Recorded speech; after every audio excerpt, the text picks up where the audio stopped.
বিশিষ্ট ২৬ নাগরিকের বিবৃতি, ৫ এবং ৬ ফেব্রুয়ারির ঘটনার দায় অন্তর্বর্তী সরকারের উপরেই অনেকাংশে বর্তায়। আচ্ছা, অর্থাৎ ওই ২ দিনের যে ঘটনার দায় দায়িত্ব চাপ ক্রমেই কিন্তু সরকারের উপর বাড়ছে। বিএনপি আকার ইঙ্গিতে এটি সরকারকে বলছে যে তারা নিয়ন্ত্রণ করছে না কেন। অর্থাৎ ঘটনাগুলো কিন্তু ক্রমেই যতদিন যাচ্ছে বিভিন্ন রাজনৈতিক দল সংগঠন তাদের মূল্যায়নে শেষ পর্যন্ত এটি অন্তর্বর্তী সরকারের উপরে এসে পড়ছে। সেটাই হচ্ছে এখন। সে কারণে দুদিন পর সরকারের পক্ষ থেকে বিবৃতি দেওয়া হচ্ছে শেখ হাসিনা এবং আওয়ামী লীগের কারণ সম্পত্তির উপর যাতে ধ্বংসযজ্ঞ না চালানো হয়, ক্ষতি না করা হয়। তা সত্ত্বেও আজকে পর্যন্ত কিন্তু বহু জায়গায় নানা রকম ঘটনা ঘটছে।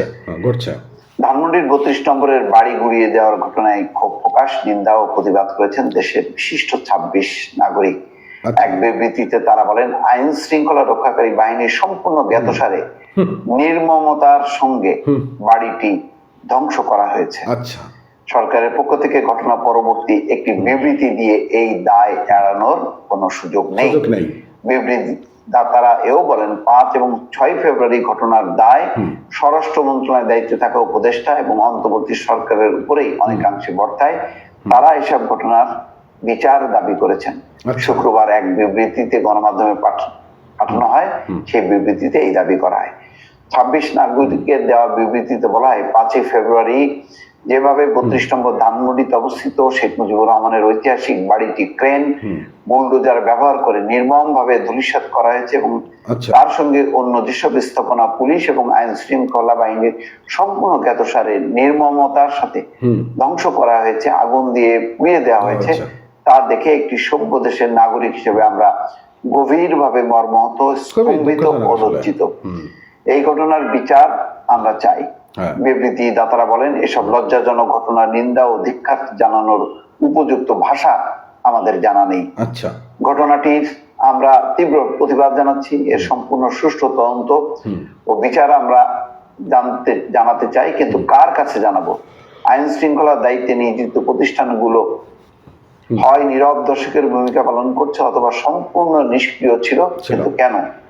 তাদের জনগণের ট্যাক্স ও অর্থে লালন পালন করা হয় কি নীরব দর্শক হয়ে নিষ্ক্রিয় ভূমিকা পালন করার জন্য? যখন তাদের নাকের ডগায় প্রকাশ্য ঘোষণা দিয়ে কোনো অপরাধ সংঘটিত হয়, তখন তারা নীরব নিষ্ক্রিয় দর্শকের ভূমিকা পালনের অর্থ কি? অপরাধের সহযোগী হওয়ার সমর্থক নয়।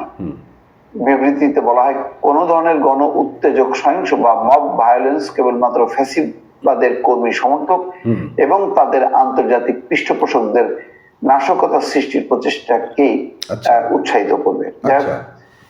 লম্বা বিবৃতি, দর্শক এটির দায় দায়িত্ব তারা নির্ধারণ করতে বলেছে। বিবৃতিতে স্বাক্ষর করেছেন সুলতানা কামাল, রাশেদা কে চৌধুরী, আনু মোহাম্মদ, খুশি কবির, পারভিন হাসান, ইফতেখারুজ্জামান, শামসুল হুদা, সারা হোসেন, সৈয়দ আবু নাসের, বখতিয়ার আহমেদ, সুব্রত চৌধুরী, নূর খান, শাহনাজ হুদা, নোভা আহমেদ, জুবাইদা নাসরিন, মোহাম্মদ সেলিম হোসেন, শাহ ই মবিন জিন্না, জাকির হোসেন, রেজাউল করিম চৌধুরী, মনীন্দ্র কুমার নাথ, সাইদ আহমেদ, মিনাজুল হক চৌধুরী, আশরাফ আলী, সাদাত আলম, রেজাউল হক, হানা শামস আহমেদ এবং মুক্তাশ্রী চাকমা।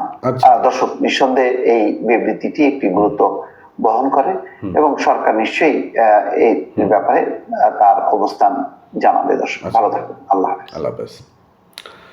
তো আপনারা তো শুনলেন আমাদের মোস্তফা ফিরোজের বাইরে থেকে আজকের যে বিবৃতিটা। এখন এখানে মূল যে বিষয় সেটা হচ্ছে যে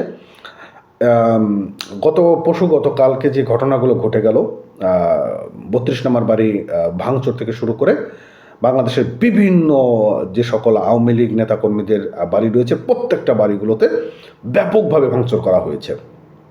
এতটা ভাঙচুর করা হয়েছে যেটা আসলে খুবই, মানে আমি বলবো এটাকে কোনো মনুষ্যত্ব কাজ এটা হয় না। এখন অনেকেই বলতে পারেন যে ভাই মনুষ্যত্ব কাজ কেন হয় না? দেখেন, বিগত আওয়ামী লীগ সরকারের সময় আওয়ামী লীগ তারা যে ধরনের অপকর্মগুলো করেছে, আওয়ামী লীগের বিভিন্ন নেতাকর্মীরা, তার প্রতি কিন্তু মানুষ একটা বিরক্তবোধ হয়ে গিয়েছিল, প্রত্যেকটা মানুষ বিরক্তবোধ হয়ে গিয়েছিল।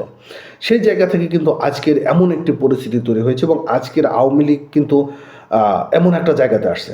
এখন এই যে উৎসুক জনতা বলবো বা উৎসুক ছাত্ররা বলবো, যেটাই আপনারা বলেন না কেন, তারা এখন যে কাজটি করতেছে এতেও কিন্তু একটা সময় সাধারণ মানুষ বিরক্ত হয়ে যাবে এবং এদের প্রতি কিন্তু একটা মানুষ অ্যাকশন শুরু করে দেবে। আজকের যদি আপনারা একটি নিউজ দেখেন, আমি সম্ভবত কোন চ্যানেল, যমুনা টিভি বা অন্য কোনো একটা চ্যানেলে আমি কিছুক্ষণ আগে একটা নিউজ দেখলাম যে মানিকগঞ্জের সাভারে একটা বাড়ি ভাঙতে গিয়েছিল বৈষম্য বিরোধী ছাত্র আন্দোলনের কয়েকজন, বা বৈষম্য বিরোধী বলতে পারেন, নাও বলতে পারেন, কিছু ছাত্র জনতা, বৈষম্য বিরোধী ছাত্র আন্দোলনকারী নাও হতে পারে এরকম।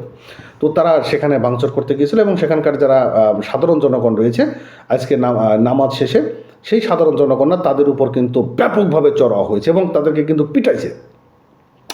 তো আসলে ভালো সেটা বলতে হবে, কিন্তু অতি ভালো না, এই জিনিসটা কিন্তু আমাদের প্রত্যেকেরই মানতে হবে। আপনারা কি মনে করেন? ভালো থাকেন।